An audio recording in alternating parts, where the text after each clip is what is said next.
मानता हूं कि मोल भी एक यूनिट है, मोल भी एक यूनिट है जो तीन अलग अलग चीजों को मिलने के लिए यूज किया जाता है। एक नंबर, एक मोल में इतने नंबर होते हैं, एक मोल होगा वॉल्यूम, वॉल्यूम वाला वॉल्यूम इतने लीटर, और एक मोल होगा मास वाला।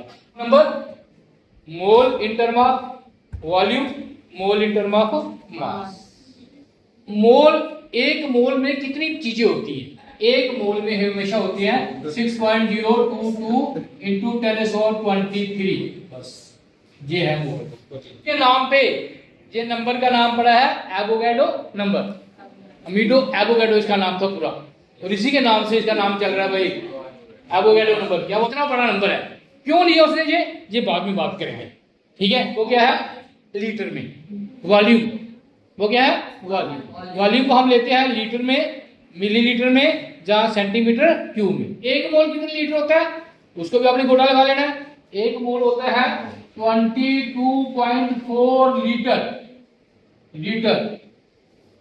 22.4 litre of gas at STP और NTP, क्या हमें बता देते। लेकिन जे मोल, एक मोल वॉल्यूम कितना लीटर के बराबर होगा? 22.4 लीटर। लेकिन एक बात याद रखनी है, जे मोल तभी इंप्लीमेंट होता है अगर कोई सब्सटेंस जो है हमारे पास गैसिस फॉर्म में है। किस फॉर्म में है? गैस।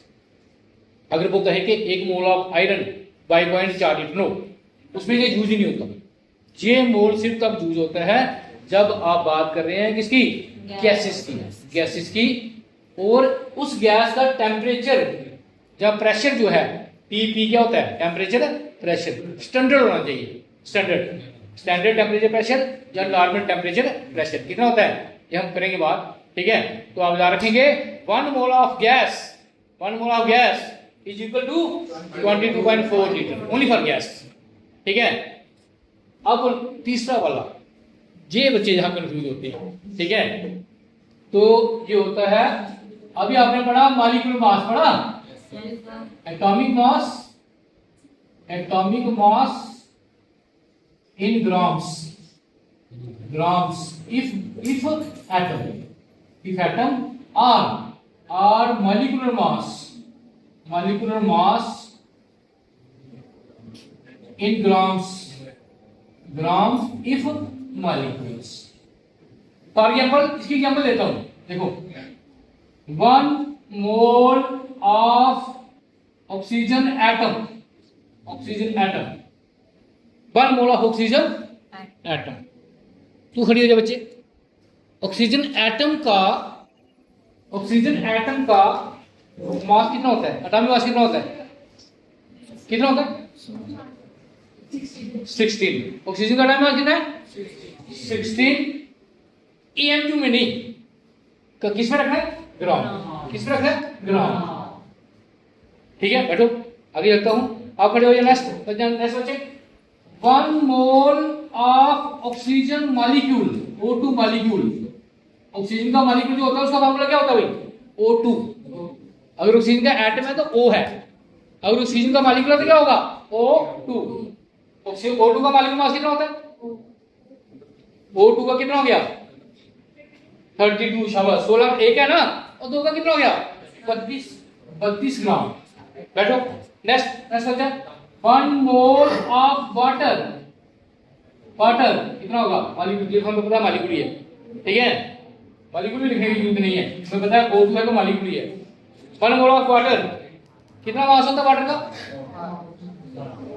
वाटर का निकाला था आपने, कितना होता है? 2 इसका और 16 इसका, कितना हो गया? और 2 हाइड्रोजन है, 2 हो गया। ऑक्सीजन का कितना होता है? 16 इक्वल टू 18 ग्राम। बैठो बैठो, तो नेक्स्ट करें 1 mole of sodium, sodium atom होता है मॉलिक्यूल, एटम लिखा मॉलिक्यूल, सोडियम एटम है ना, कितना होता है मास इसका? 23 ग्राम। और बोलो क्या, और क्या लिखा था आपने? तो लिखा था आपने 1 मोल ऑफ ग्लूकोज C6H12O6, कितना निकला था इसका? कितना निकला था? 180 ग्राम। समझ आ रहा है? मास की टर्म में आपने जान रखना बच्चे, और कुछ नहीं है। जब भी मोल इन टर्म ऑफ मास आए, अगर तो एटम हो, उसका जो एटॉमिक मास है उसको ग्राम में लिख देना है। एटॉमिक मास को हम AMU में लिखते थे, जहां AMU में नहीं, कितने, ग्राम।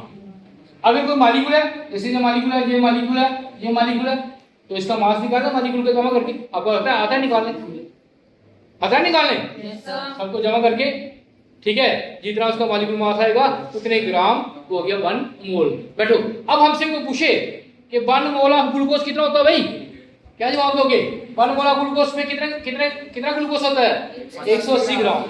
1 मोल ऑफ ऑक्सीजन एटम कितना होता है भाई? 16 ग्राम। 1 मोल ऑफ वाटर में कितना वाटर होता है भाई? 18 ग्राम। 18 ग्राम, सिंपल है ना। 1 मोल ऑफ सोडियम एटम कितना होता है भाई? 23 ग्राम। बोलो सिंपल है या नहीं? जिसका मर्जी पूछ लो, मुश्किल का। 1 मोल ऑफ शुगर C12H22O11 निकाला ना कल, कितना आया था? 342 ग्राम। निकाल के देख लेना। 1 मोल ऑफ Na2CO3 निकाला था कल, बोलो क्या था? 106 ग्राम। 1 मोल ऑफ H2SO4 कितना था? 98 ग्राम। बस कुछ नहीं है, समझाया? ये फिक्स है, ये फिक्स है, लेकिन मास की टर्म में जिसकी आप बात कर रहे हैं, ठीक है, उसका जो मास होगा ग्राम में, वही होगा उसका 1 मोल। अब इधर सुनो, 1 मोल ऑफ ऑक्सीजन एटम, ये कितना होगा? कितना होंगे? 6.022 into 10⁻23 एटम्स। किसके? ऑक्सीजन की। समझ हो? दोनों लिखो। 1 मोल ऑफ वाटर मॉलिक्यूल क्या होगा? कितने रहेंगे? 23 मॉलिक्यूल ऑफ वाटर, ठीक है। 1 मोल ऑफ सोडियम, कितने एटम सोडियम के? बोलो कितने? 6.022 23 एटम्स ऑफ सोडियम। समझाई? ये चेंज नहीं होगा पुत्र, ये चेंज नहीं होगा। 1 मोल ऑफ वाटर मॉलिक्यूल, इतने वाटर के मॉलिक्यूल, लेकिन वाटर तो वाटर के मॉलिक्यूल रहेंगे, एटम तो एटम रहेगा। समझाया? 1 मोल, इसका देखो, 1 मोल ऑफ ऑक्सीजन गैस कितनी? 22.4 litre. 1 mole of nitrogen gas कितनी? 22.4 लीटर। ये सिर्फ गैस के लिए होगा एट SCP। समझाया? 3 डेफिनेशन है मोल की।